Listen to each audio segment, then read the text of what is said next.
Markets are rebounding as the Federal Reserve takes unprecedented action to stabilize markets and investors' fears. Will a flattening of the curve and positive news for a treatment or vaccination indicate the worst is behind us? Well, that action starts now.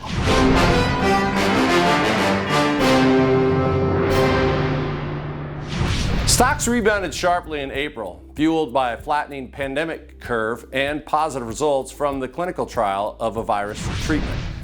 The Dow Industrials, which had dropped 14% in March, jumped 11%. The S&P 500 rose nearly 13%, while the NASDAQ Composite led, surging more than 15%. A slowdown in COVID-19 infections allowed stocks to turn higher, while a more stable bond market also helped support the rally.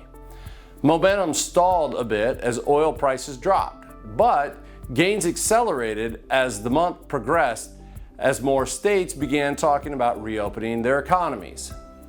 In the coming weeks and months, as the national dialogue shifts towards restarting the economy, two key factors may help investors gauge the pace of the recovery.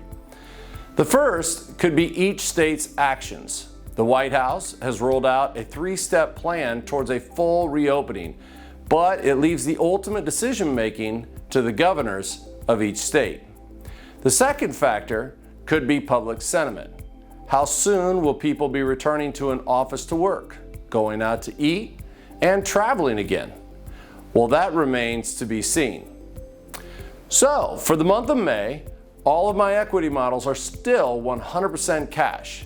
And although we have seen some significant gains in specific stocks, my indicators are still not showing that it is time to re-enter the equity markets.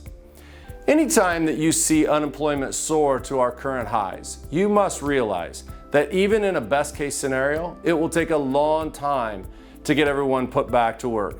Unfortunately, many Americans may not be able to return their jobs or restart their businesses, leaving them uninsured and struggling to just put food on the table.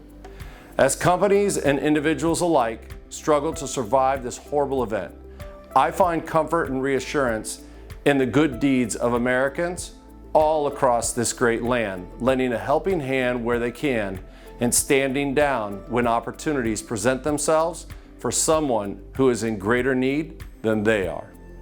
As a reminder, my current allocation is not a recommendation. I still expect heavy volatility to continue for some time. Successful navigation through this environment will definitely require a fluid plan with all hands on deck. But regardless of what happens next, investors like you need to have a simple and yet solid financial plan that reduces risks, costs, and taxes while securing the necessary income you need to maintain your lifestyle throughout retirement. So if you don't have a plan or you're not comfortable with the plan that you have, call me today to get pointed in the right direction. I'm Chad Kuntz, and that puts a wrap on the May 2020 Market Action Report. Thanks for joining me. It's time for me to get back to the markets, and that action starts now.